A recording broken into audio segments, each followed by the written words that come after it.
కార్తీక పురాణం 14వ అధ్యాయం 14వ రోజు పారాయణం. ఆబోతును అచ్చుబోసి వదులుట. వృషోత్సర్గం. వశిష్ఠుల వారు జనకుని దగ్గరగా కూర్చుండబెట్టుకుని కార్తీక మాస మహత్యముల గురించి తనకు తెలిసిన సర్వ విషయములు చెప్పవలని కుతూహలంతో ఇట్లు చెప్పెను. ఓ రాజా, కార్తీక పౌర్ణమి రోజున పితృప్రీతిగా వృషోత్సర్జనము చేయుట, శివలింగ సాలగ్రామములను దానము చేయుట, ఉసిరికాయలు దక్షిణతో దానము చేయట మొదలగు పుణ్యకార్యముల వలన వెనుకటి జన్మమందు చేసిన సమస్త పాపములను నశింపజేసుకుందరని చెప్పాను. వారికి కోటి యాగములు చేసిన ఫలము దక్కును. ప్రతి మనుజుని పితృదేవతలను తమ వంశమందెవరు ఆబోతునకు అచ్చువేసి వదులును అని ఎదురు చూచుచుందురు. ఎవడు ధనవంతుడై ఉండి పుణ్యకారములు చేయక, దాన ధర్మములు చేయక, కడకు ఆబోతునకు అచ్చువేసి పెండి అయిన చేయడు, అట్టివాడు రౌరవాది సకల నరకములు అనుభవించడే కాక వాని బంధువులను కూడా నరకములకు గురి చేయను.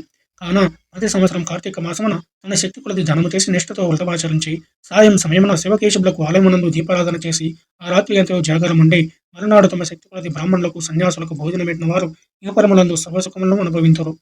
ఈ మాసమందు ప్రాణభక్షణ చేయరాదు, ఇతరుల ఎంగిలి ముట్టకూడదు, తినకూడదు, శ్రాద్ధ భోజనం చేయకూడదు, నీరుల్లిపాయ తినరాదు, జలాదానం పట్టరాదు, శివార్చన సంధ్యావందనం చేయని వారు వండిన వంటలు తినరాదు, పౌర్ణమి అమావాస్య సోమవారం నాడు సూర్యచంద్ర గ్రహణపు రోజులందు భోజనం చేయరాదు, కార్తీక మాసమున నెల రోజులు కూడా రాత్రులు భుజించరాదు, విధవ వండిని తినరాదు, ఏకాదశి ద్వాదశి వ్రతములు చేయువారులు ఆ 2 రాత్రులు తప్పనిసరిగా జాగారం ఉండవలను, ఒక్కపూట మాత్రమే భోజనం చేయవలను. కార్తీక మాసంలో తైలము రాసుకుని స్నానం చేయకూడదు, పురాణములను విమర్శించరాదు, కార్తీక మాసంలో వేడి నీటితో స్నానం కూడదు, చేసిన కళ్ళుతో సమానము బ్రహ్మదేవుడని చెప్పాను. కావున వేడి నీటితో స్నానము చేయకూడదు. ఒకవేళ అనారోగ్యం ఉండి ఎలాగైనా విడవకుండా కార్తీక మాస వ్రతం చేయవలన కుతూహలం గలవాడు మాత్రమే వేడి నీటి స్నానం చేయవచ్చు. అట్లా చేయవారులు గంగా, గోదావరి, సరస్వతి, యమున నదుల పేర్లను మనసులో స్మరించి స్నానం చేయవలను. ఏ నది తనకు దగ్గరలో ఉంటే ఆ నదిలో ప్రాతకాలమున స్నానం చేయవలను. అట్లా చేయని ఎడల మహాపాపి అయి జన్మ జన్మకు నరకోపవనబడి కుసింతురు. ఒకవేళ నదులు అందుబాటులో లేనప్పుడు నూతి దగ్గర కానీ చెరువునందు కానీ స్నానం చేయవచ్చు. అప్పుడు ఈ క్రింది శ్లోకమును చదువు మరియు స్నానం ఆచరించవలను. గంగే చేమని చేప గోదావరి సరస్వతి నర్మదా సింధు కావేరి జలేస్మిని సన్నిధింకురు అని పఠించుతూ స్నానం చేయవలెను. కార్తీక మాస వ్రతం చేయువారు పగలు పురాణ పఠన శ్రవణం, హరికథ కాలక్షేపణతో కాలము గడపవలను.